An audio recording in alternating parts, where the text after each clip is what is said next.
that's why I didn't watch a single movie during the entire shoot of the movie. Wow.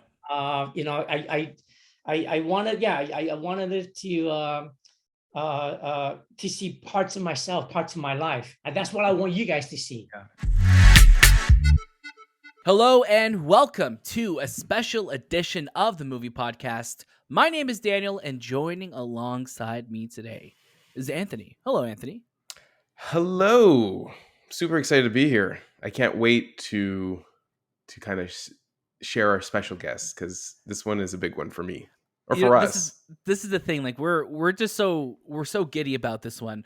But before we get to our special guests, I just want to say, as always, you can catch a brand new episode of the Movie Podcast every single Monday, and watch out throughout the week for our review episodes and all the latest movies and series. There are so many reviews on the Movie Podcast feed that you can listen to right now, including Morbius, Everything Everywhere All at Once, which we're going to be talking a lot about in this episode, Moon Knight, Deep Water, The Lost City, X, and all the way back to Batman, which is a month ago, somehow already at this point. You could also catch our interviews with the team behind Turning Red, the prosthetic makeup designer Mike Marino, who also worked on the Batman, and so many more. We've been having a really fun 2022 on the Movie Podcast, and we're so excited for you to be joining us. As always, you can also follow us on Instagram, Twitter, TikTok, and Letterboxd at The Movie Podcast. You can also write into the show at hello@TheMoviePodcast.ca. Don't forget, we're also looking for 5-star reviews on Apple Podcasts, Spotify. You could pull over if you're listening to this while you're driving, or if you're at home chilling, just open up that podcast app, drop us those 5 stars. It'd mean the world to us. We really love what we're doing here, and we want to grow and reach as many people as possible and build this, this really lovely movie community. And it means a lot to us. Anything to add, Anthony, to that? Yeah, our YouTube page is it's flowing. It's flowing.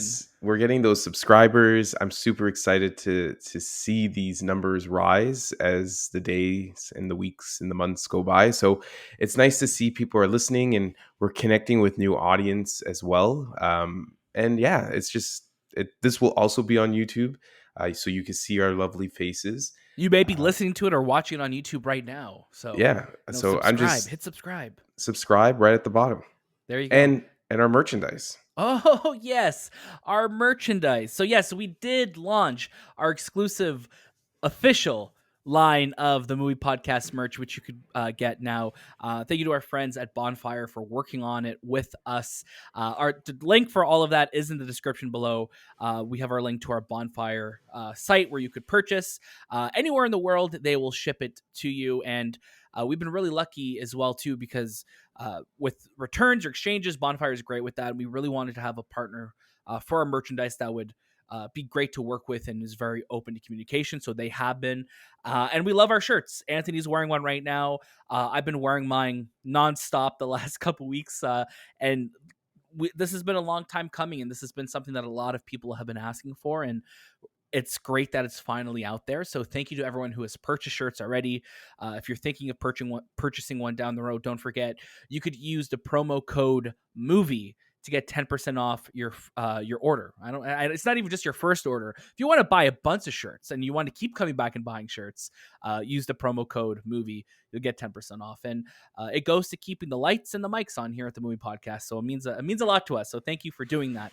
But today is all about a very special guest. And like Anthony said earlier in the show, this is a special guest that is near and dear to our hearts.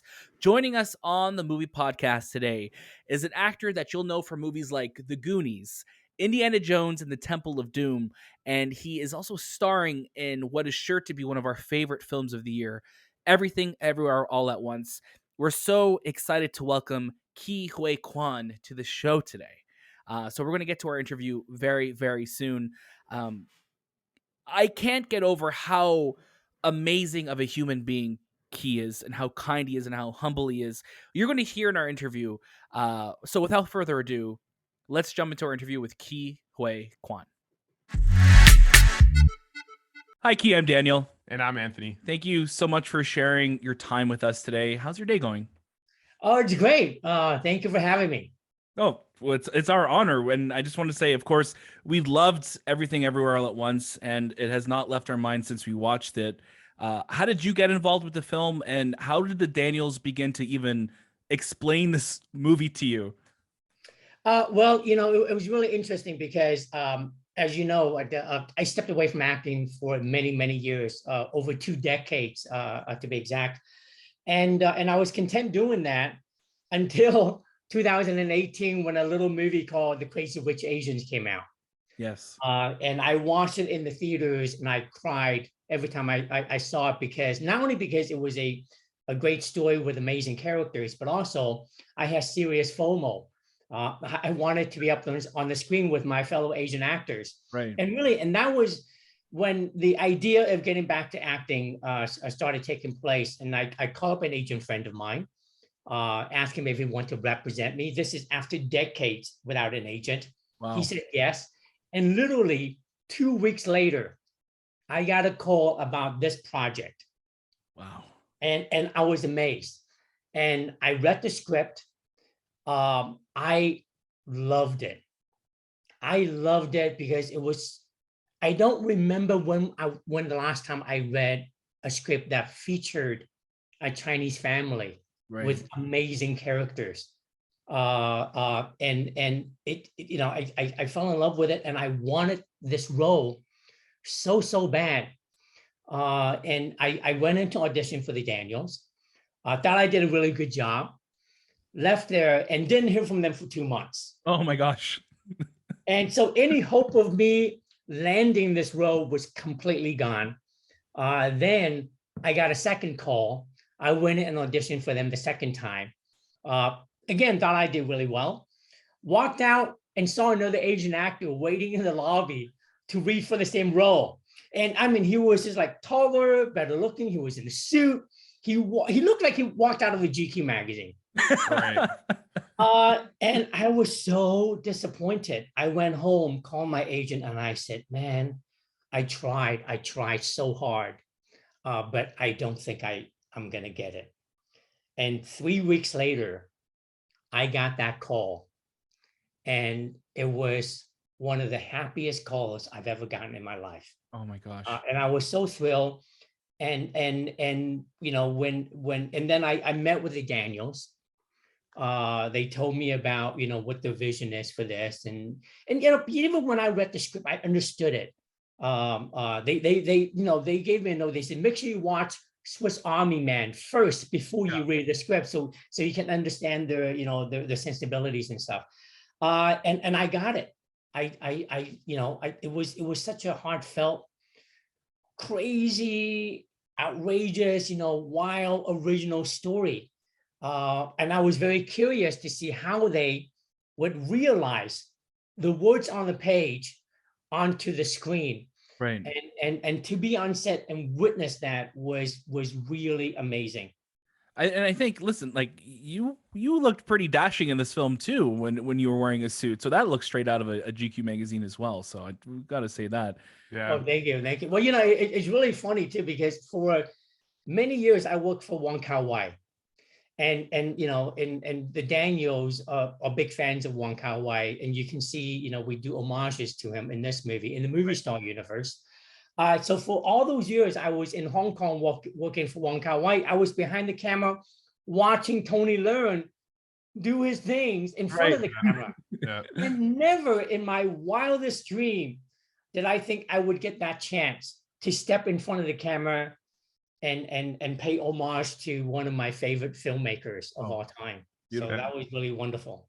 And you got to, speaking of Crazy Rich Asians as well, you got to work with Michelle Yeoh so soon after that, which is amazing. She's such a lovely person.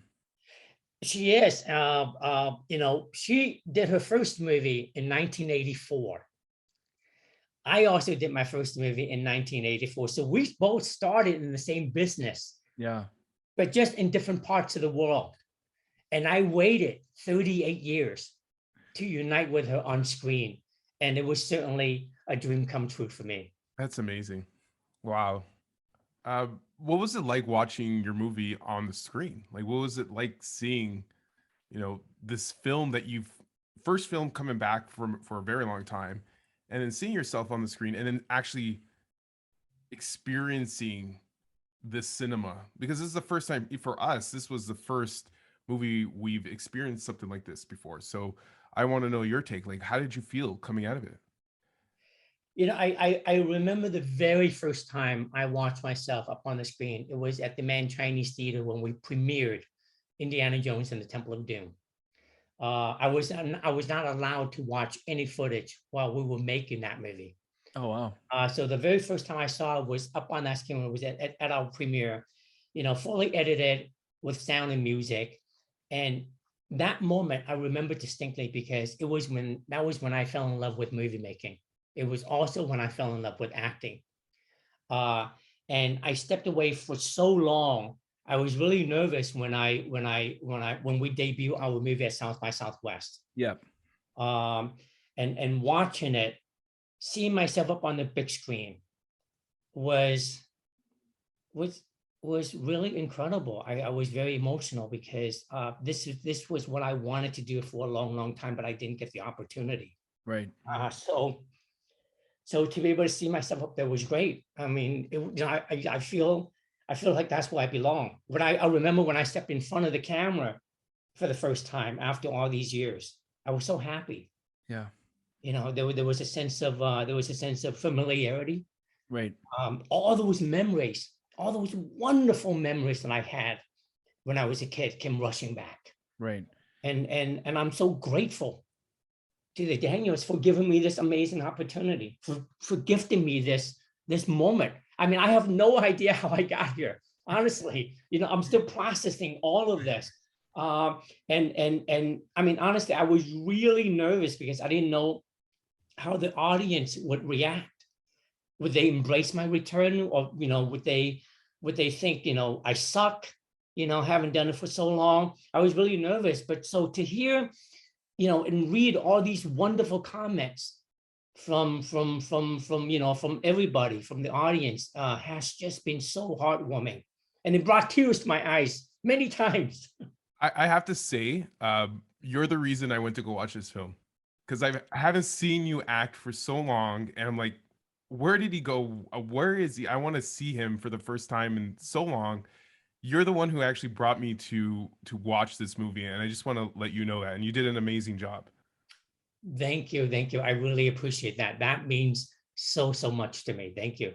Yeah, and it is where you belong. You do belong on that screen, and I think like in your being when you're supposed to be doing something, and this is 100% what you're supposed to be doing, and that's why we're just so happy to be able to talk to you today. So thank you, and we're fanboying out a little bit too. But 100%. So when you saw it at South by Southwest, was that the first time you'd seen it on a screen, and there was also a big crowd there to watch it? So what did it feel like seeing it with the crowd and seeing it for that, like with everybody and their reactions to it? The very first time I saw it was a cast and crew screening. Nice. And it was the first time. It's kind of difficult as an actor watching yourself up there because you it's hard to be objective, right? And a lot of the memories making of that movie come rushing in when you first watch it. It was really at South by Southwest I was able to watch it as from an objective point of view, and also it was also our first time to watch it with an audience member, right? And it was incredible. I mean, they laughed at all the jokes, they clapped after every fight sequence. It was the most amazing reception we could ever ask for. It was a memorable night. Definitely.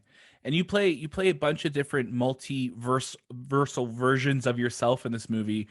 Did you have a favorite one that you got to play? Did you have a favorite character within that movie that you got to play of yourself? I love all three. I feel like I made 3 movies in one. So yeah. I feel so lucky, I love all 3. And honestly, I mean, to prepare myself for this role, it was a physically demanding role. Right. But second, the more challenging was the emotional aspect of these 3 different characters. And I had 3 months of prep time, and I really dig it deep within me, and just really look back at my life, all those memories of ups and downs, peaks and valleys, the good times, the bad times, and all of that. And I poured my entire life into these 3 different characters. Right. So I don't have a favorite. I love them all because they're all me. They're all you. And then also, I have to give a shout out to Wayman in this universe just because of what he stands for. You know, he truly believes in empathy, kindness, and treating each other with respect. And it's really something that we all need right now in this trying times. Yeah. You're so right. Did you have so I know you watched Swiss Army Man to prepare for this film. Was there any other films or shows that you were watching to kind of get into the mindset of this character? No, I didn't want to because we tend to imitate stuff that we like. Right. And this project meant so much to me. I wanted it to be, my own, especially for Wayman, because I felt honestly, had they given me this role 10, 15 years ago, I don't think I could have done it. Right. I don't think I was mature enough, or I didn't have the enough life experience. Right. But I felt that I had enough, over decades of being in this business, and so I wanted it to be my own version, and that's why I didn't watch a single movie during the entire shoot of the movie. Wow. I wanted I wanted it to see parts of myself, parts of my life, and that's what I want you guys to see. Yeah, and we did. We really did, and we're just so thankful again for your time today, and from all of us at the Movie Podcast. Thank you so much, and we can't wait to see what you get to work on next. And I'm really hoping there's lots more of you for us to see, because we're just so happy you're back and making amazing movies. And this movie was so lovely. It's going to be hard to top this movie for us this year. So again, we just want to say thank you so much again for joining us today. Wow, thank you so much. I appreciate your time. Thank you. No worries. Thank you. Key. Thank you so much again, Key, for joining us on the Movie Podcast today. I cannot get over how humble and kind and just so incredible of a human Key is. Did he live up to the person that you've been hoping he has been, Anthony, like your whole life? Yes, yeah, like, it's so nice to see how humble he is, and like you if you watch the interview, you see like how gratified he is to be in a movie now. Like, I think that was really touching to see him just be emotional when it came to coming back to film and becoming an actor again, and just being that representation, because right now that's a huge part of the world that we live in, and being represented and diversity. And I'm just so glad he's happy again to be in films. And yeah, like, I got to connect with, like, this is so surreal. I would never have expected in my wildest dreams that I would be interviewing, It's funny, like, after we finished our interview, I immediately put on Indiana Jones and the Temple of Doom, and it's been a few years since I watched it. I think the last time I watched it is when Indiana Jones came out on Blu-ray, which I think it was like 2013, 2014, when the Blu-ray set came out. And what what a fun character Short Round One is, but also just full of energy. And then you see him almost 40 years later now in Everything Everywhere All at Once, and he has not missed a beat at all. He is one of the best parts of this movie. He does so much action and incredible stunts in this movie. He's such an incredible performer, and there's going to be a lot of Key we're going to be seeing in the coming years, I hope. And I know he's in the Ohana show. He's working with Daniel Destin on the new show, who is also the director of Shang-Chi. So it's like we're going to start to see a lot of him back in Hollywood, which is awesome. It's so awesome to see that. I wish him all the best, and I wish him all the luck to see. I just want to see him act more. That's all I wish to see, because it's been so long. Was it 2.5 decades of being behind the camera, being behind the camera, and just coming to this role? You wouldn't expect him to be that far off from acting. Like, it just felt like he just picked it up right right away. Yeah, he did not miss a beat at all. Also, small correction: Destin Daniel Crenton is the director. I just wanted to correct that. It's funny. It's been a few days of a lot of Daniel names. So one, I just celebrated my birthday, so I've been hearing my name a lot this week. The directors of this movie are two Daniels as well too, and the plan also. So a little bit of kind of behind the scenes. We were planning on releasing this episode with our interviews with the Daniels as well. Some scheduling got shifted around on the studio side, so we're fingers crossed we're still going to have the Daniels on our show sometime this week. But if not, that's just the way things roll. We are having Key on our show is an honor enough for us. So anything extra is just sprinkles at this point. But what an incredible interview. What an incredible human being Key is. And I'm so excited that he's back. I can't wait to see what he does next. And I think audiences and our listeners, please go watch Everything Everywhere All at Once. This is going to be a movie you will not forget. This will be a movie that will be stuck in your brain all year long. And it's now the highest rated movie on Letterboxd, which is pretty amazing. So definitely go check it out. It is in theaters now with a limited release, playing in Toronto and Vancouver, and April 8th it is going to be playing everywhere. So go seek it out wherever you watch movies. It's worth your time. As always, you can catch a brand new episode of the Movie Podcast every single Monday, and watch out throughout the week for our review episodes on all the latest movies and series. Be sure to follow us at The Movie Podcast on Instagram, Twitter, TikTok, and Letterboxd. And don't forget to leave us a review on Apple Podcasts, Spotify, join our Discord, and write into the show at hello@TheMoviePodcast.ca.